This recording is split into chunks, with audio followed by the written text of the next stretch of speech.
Michael here with Sailors with Cars. Before we get started, I just want to remind everybody, if you would, I'd appreciate it if you would subscribe to the channel. Sailors with Cars, all one word, sailorswithcars.com, Facebook, Instagram, Twitter, we're there. We've got some pretty good interviews lined up. I appreciate everybody watching the interviews that we've already done. We did the 57 Chevy last week. I thought that one came out really well. We had the Speedster the week before that. And I've got a great interview coming up next weekend with a gentleman from Coronado who's going to bring his Audi out. And we're going to interview him, take a look at that car. Some of you might have already seen it. It was on the Facebook page. He sent me the pictures and I posted it on there. And I'm looking forward to getting that interview going on. Tomorrow we've got an interview with a gentleman that used to work for me when I was chief engineer on the Boxer. But let's take it to today. Today we have a special guest with us. My big brother Ray. Say hi, Ray. Hi, you two. So Ray is not a sailor. And of course we are not in San Diego. Sorry about the car noise. We're filming in the front yard doing the best we can. This is our first remote broadcast, if you will. And we're going to be talking a little bit about talking to Ray a little bit about cars that Ray and I have had growing up. We're going to talk about Ray's Mercedes here.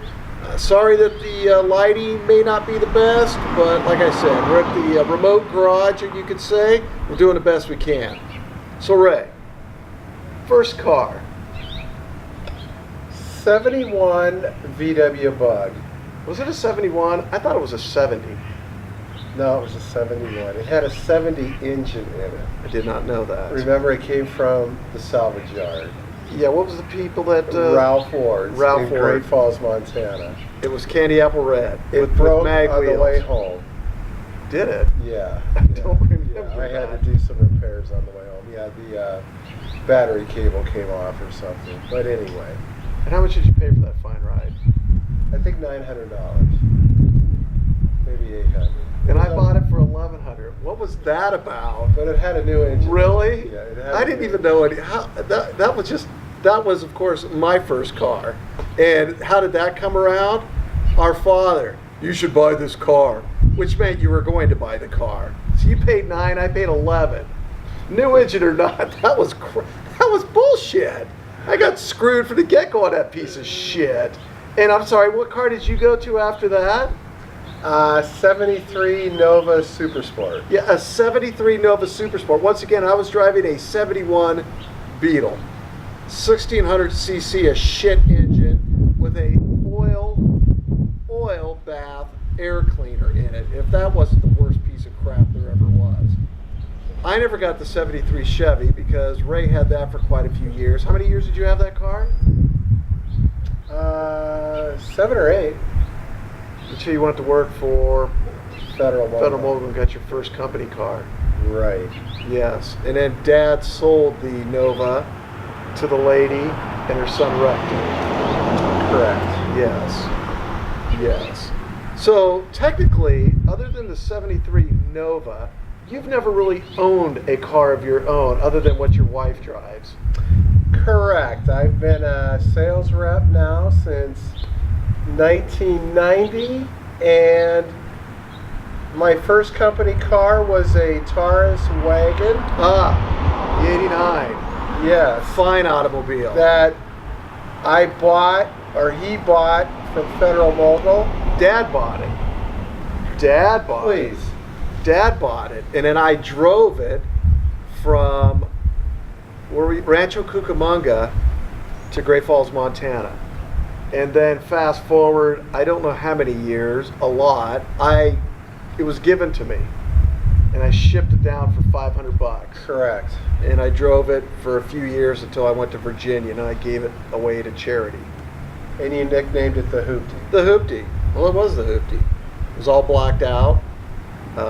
It was a black station wagon with gray interior and really dark tinted windows. It was like a hearse, but it was the Hoopty. Ran good. It was nasty as hell when I got it. It smelled like Bassett. So you've been driving Mercedes for how long? So my company car progression is now, I work for Daimler Trucks North America. Nice shout out for the company, by the way. Well, and Daimler is the parent company of Mercedes-Benz, and then on the truck side, Freightliner, Western Star, Thomas Built Bus, and because of that, the Mercedes is our company car option now. This particular car here is, we have levels in Daimler Land, and I'm an L4, and which is a regional manager, and an L3 is a director. Well, in typical German fashion, everything's hierarchied, and L4s drive a premium car over the L3s drive a premium car over the L4s, and L4s over the L5s. This is an L3 level car that they wanted to get out, that they had it in surplus, so they opened it up for L4s, and I'll be getting rid of this car probably in the next month and moving back to a GLE, which is the old ML350, the SUV. So how long do you usually drive a company car before you turn them in? 2 years. It's under a lease program where we turn them every 2 years. How many miles do you usually put on them in 2 years? 50,000. 50,000. So I've ridden in this car. It's a very nice riding car. We're not going to go all in depth on it because, as Ray said, it's a company car. I really wish we had the 73 Nova here to talk about. I can't seem to find anybody that has a 73 Nova that I can interview. Kevin Moore had I don't know if his was a 73, but it was very similar to yours. It was an SS. But you had the 350 in yours. I think he had a 72. You think it was a 72? I don't know, but I know it didn't have I don't think it had the 350 engine. I think it had 396 in it. And it was, I don't think it was an automatic either. I kind of rode that car enough times. I don't think it was. I think it was a stick. Maybe I'm wrong. I'll straighten that out with Mr. Moore, though, the next time I talk to him. I only drove the Nova a few times. I wish I'd have gotten that car. I should have bought it. There was nowhere around to buy it. My dad sold it. I'm still trying to get over the Volkswagen. Piece of crap. I remember slamming the door on a Volkswagen once and a piece of the paneling fell off. It was Bondo. It was all Bondo. And I remember in the wintertime you had to put the stupid battery charger on it or it wouldn't start. Yeah, whatever. All right. So we've got the sticker for the, this is a E350? E300 2017. And it's got the twin turbo 4. 2.0 liter twin turbo. We won't open up the engine compartment because all you're going to see is the Cover. Daimler with the cover. So there's really nothing to see there. Not as impressive as when we did the 93 Ranger and you got to look at the 4.0 because I know you were all impressed with that engine. So with that, we'll do a little walk around. Okay, we're back. We'll do a little walk around on the car. Ray, what size tires are on this car? Can you tell me on the sheet there? Because I can't see them. Well, here, let's just do a close-up and they can look at everything here. All right, let's look at what we got. Let's see if it focuses up here. It's hard to see. It's hard to see. It's hard to see. We'll just zoom in, but whatever. If you've got good eyes, you can see it. It's got nice rims on it. I don't know. Sticker on it was $67,545. Nice. So. Nice. Well, I mean, it's not like the base model. It's loaded pretty good. Oh yeah? no, it's got what they call the P3 Premium Package, which is, if you notice all the sensors. Yeah, it's got all the sensors. It's got sensors all the way around. It's got the. We talked about the adaptive headlights. Yeah, the adaptive lane controls. So when you're in cruise, it'll basically drive itself, and it'll actually, you have an option where it'll pick up the speed limit through the GPS and speed up or slow down based on the speed zone you're in. It's not completely dialed in. This is Daimler's first move with this type of technology because you can be driving at highway speeds and it'll pick up a frontage road that's 45 miles an hour and all of a sudden it locks up to get down to 45. So I turned that feature off. Yeah, I get the Jag does that, and that gets to be a pain in the butt. It's great mileage. This 2-liter twin turbo, it averages 31 miles to the gallon, so it's very fuel efficient. On the flip side, with these Mercedes, in a nutshell, if any of you own one, you'll know what I'm talking about. Very high cost of ownership. You can figure 10 cents a mile overall is going to be your maintenance and service expense to drive a Mercedes when you factor in tire replacement if you have the work done at a Mercedes dealership. Yeah, you all know that Mercedes, if you have one or thinking about buying one, it's all about, they still do the A-B service. And A service is like a $150 oil change, and a B service can be anywhere from whatever, 200 up. It has an app system that doesn't work very well for start. It starts about 2 out of 10 times. Go ahead and show them the GPS. Let's see. Big screen. Let me get in here. Okay, I'll fold the seat back. So it's got a nice screen. We'll see the rest of the gauge package. It's got a nice gauge package on it. And if you were thinking about buying a family sedan, it'd be a nice car. What'd you say this was, 67? New. No, yeah. Got the nice little, wood interior, faux wood. Your info massaging knob. Seats. It's got Yeah, I can attest. It has the massaging seats. It's got the keep you vertical. Yeah, it's got the bolsters that suck your gut when you're taking a corner, which is kind of annoying, but is what it is. Yeah. Let me get out of here. Ugh.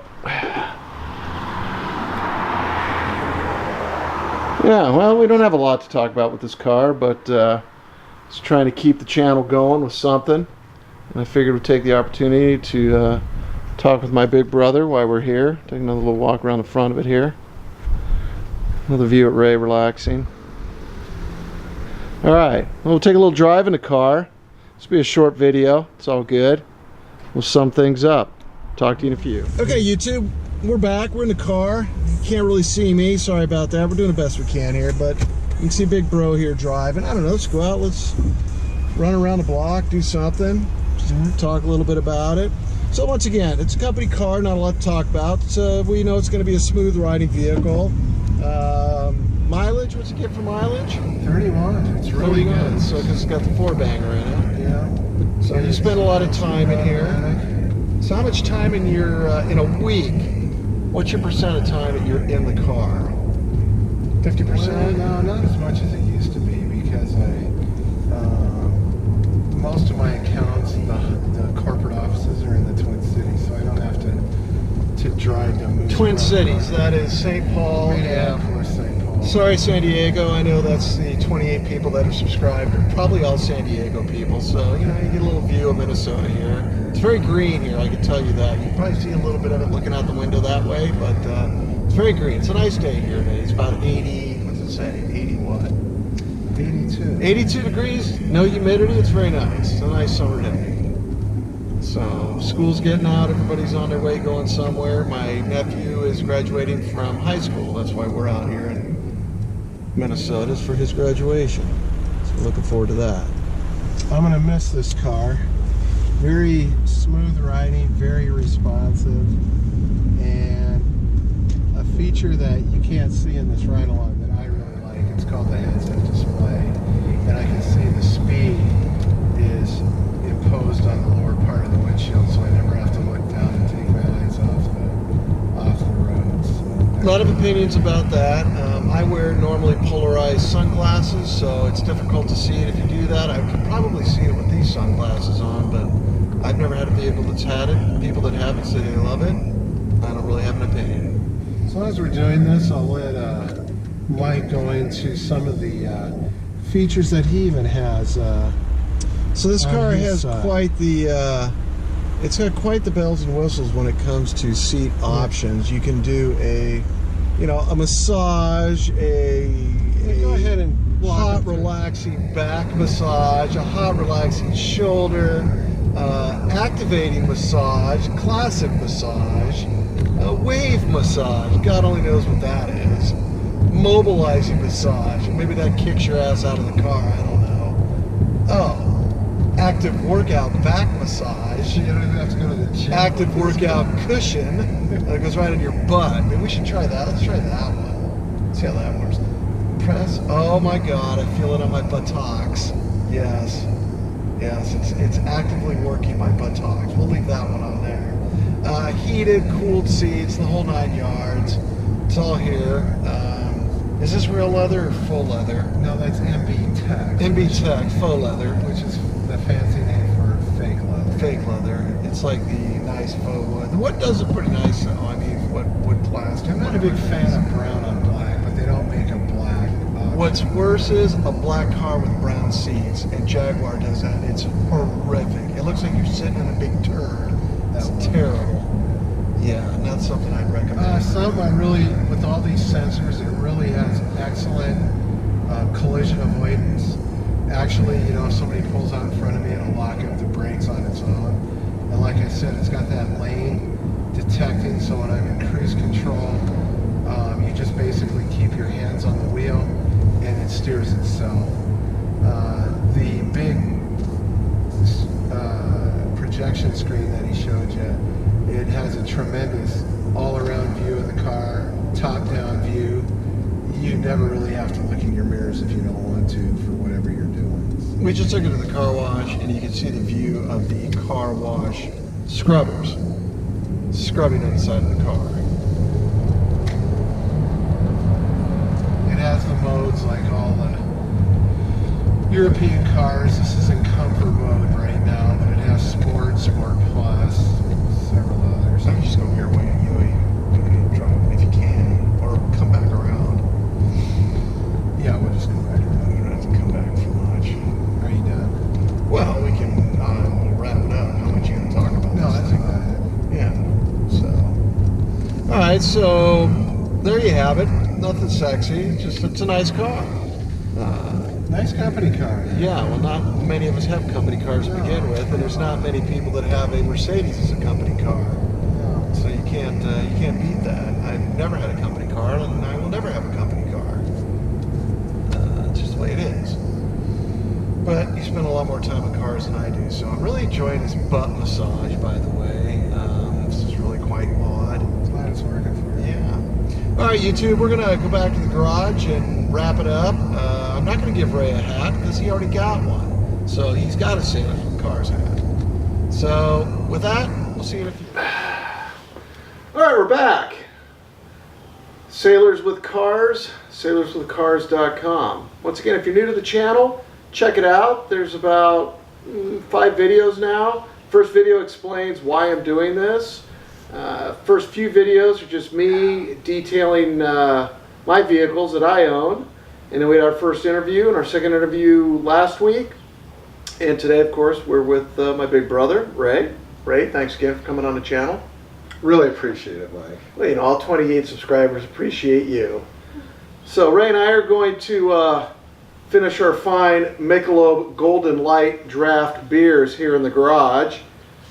I hope everybody has a great day. Stay tuned. There'll be another video out shortly. We'll have this one out there. Thanks everybody for subscribing. If you haven't subscribed, subscribe. Push the alert button so you know when the new videos come out. All right. Talk to you later, YouTube.